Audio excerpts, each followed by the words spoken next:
We are now going to look at trig identities. So remember the kinds of things that we looked at yesterday. So tan of theta is sine of theta over cosine of theta. What? Theta. Theta? Theta? Yeah. Yeah, it's a Greek letter. So tan of theta equals sine theta over cosine theta. That is one of our trig identities. One of the ways that we can rewrite something. So if you have tan theta and you need to get rid of tan, you can rewrite it like this, or vice versa. If you have this and you need to write everything in terms of tan, these two equal the same thing. And then we also have this very important identity. Sine squared theta plus cosine squared theta is 1. Because as we saw yesterday, this is just Pythagoras of the unit circle, right? Because 1 squared is 1.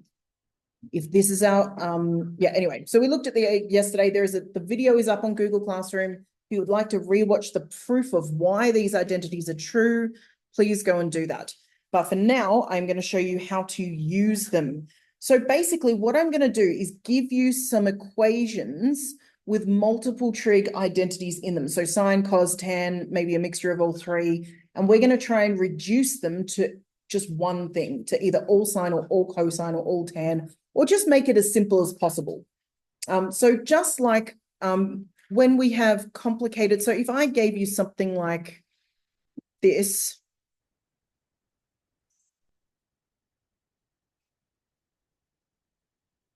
if I gave you something like this, you know how to combine this into a single fraction, then simplify as much as possible, right? This is the same idea with trig functions, where we just have things that are a bit complicated and we try and reduce them and simplify them as much as we can. So let's go through some. So what we're going to do is I'm going to give you sine squared theta plus sine theta times cosine theta. Oops, I'm going to make that squared though. All over cosine theta. So what I need to do is look at the two identities I have and say, how could I possibly reduce this? Where are things that are equivalent? Just like in algebra, you can always look for common factors. You can cancel things. So if something was common to all three terms, I could cancel it. There isn't anything at the moment. But what do you think I'm going to take out of my top thing as a common factor? Sorry, what? Cosine is not common to both of these. Sine. Okay, so sine theta is common to both terms. So I'm going to pull that out. So now I've got sine theta plus cosine squared theta over cosine theta. Are you with me?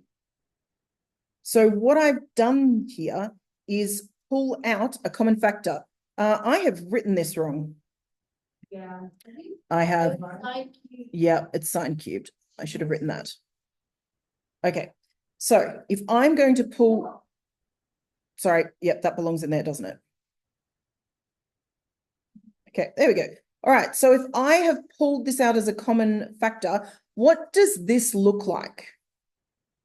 Right, we said before that sine squared theta plus cosine squared theta is 1. This is our identity, which means this equals 1. Anything times 1 is itself. So that just disappears and I'm left with sine over cosine. Right, so this is tan theta. So we have reduced this very complicated looking thing to just tan. Because what happened if you actually had the angle and you typed this into a calculator, it would give you the same answer as just typing in tan of that angle, right? What we're saying is that this is a ludicrously complicated way of just saying this. So if we can reduce things to their simplest versions, it makes our lives way easier, or frankly, in this case, more complicated. But this is one of the ways that we can try and simplify, just like we do with algebra, but using trig identities. Does that make sense? Okay, so I put up a proof for that on Google Classroom as well, but it's exactly the same thing as rearranging Pythagoras. If you rearrange Pythagoras, you will it'll look like that. And yeah, feel free to go and have a look at that later. I don't think I have time to go through all of the different things. All right, let's look at something worse. So this is going to be complicated in the same way that the example of algebra I wrote before was. We are not going to have common denominators. So is that 1 plus 2? yes, plus sine theta over 1 plus cosine theta. All right, so if I do this, I can't add these together unless I have common denominators, right? So that is what I need to do first. So what I have is 1 plus cosine theta squared, right? I'm going to multiply top and bottom by this over, why did I write that?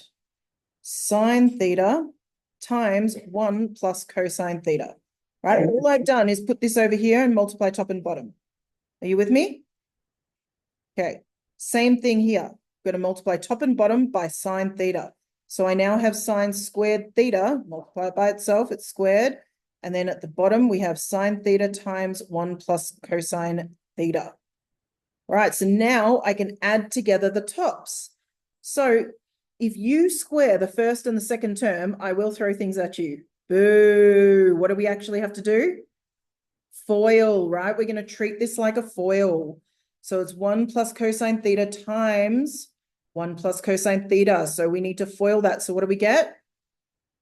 1 plus 2 cosine theta plus cosine squared theta. Good.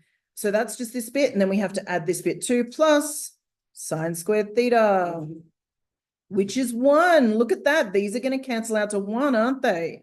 So now we have sine theta, 1 plus cosine squared, sorry, theta, not squared. All right, I'm just going to have to move this across a little bit so we can go over here. I've run out of room. All right, so what I'm going to do is condense this a bit. We just said that this bit here is equal to 1.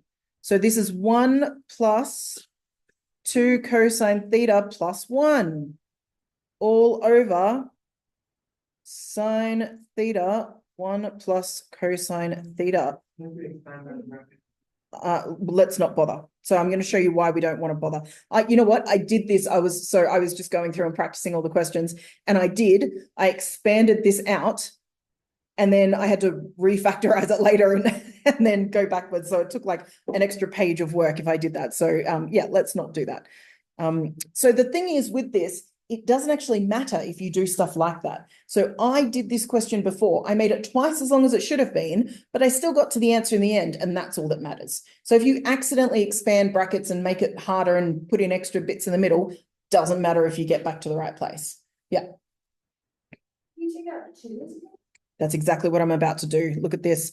So I've got 2 plus cosine theta over sine theta 1 plus cosine theta. Why am I going to take out 2 as a common factor? Right. So if I take out 2 as a common factor, I'm now going to be able to cross these out, aren't I?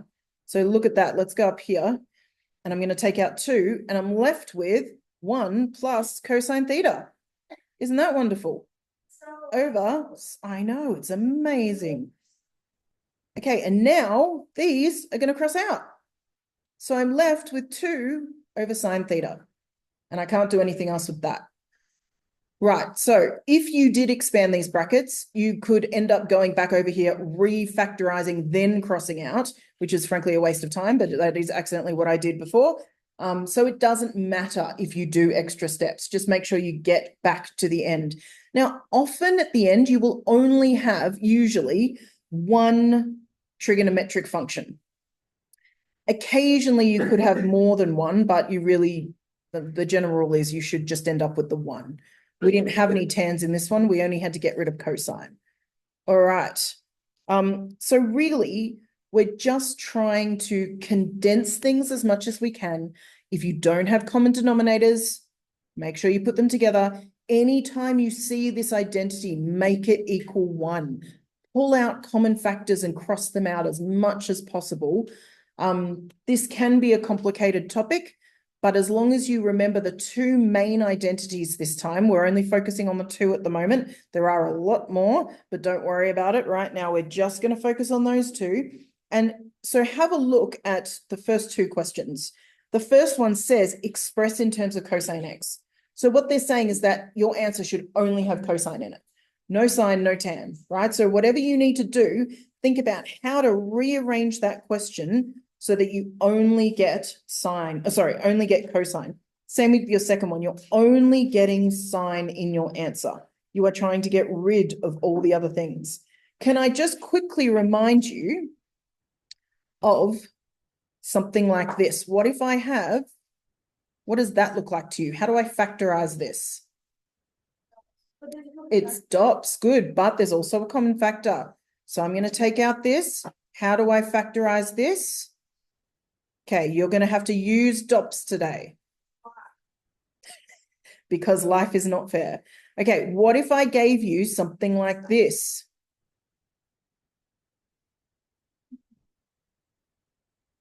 Is that dots yet? It is.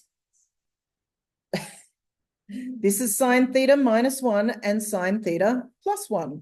Something squared minus something squared, right? So you can use dots with trigonometric functions. So you're going to have to use this idea today, okay? Think about that. All right, off you go. Exercise 5.6.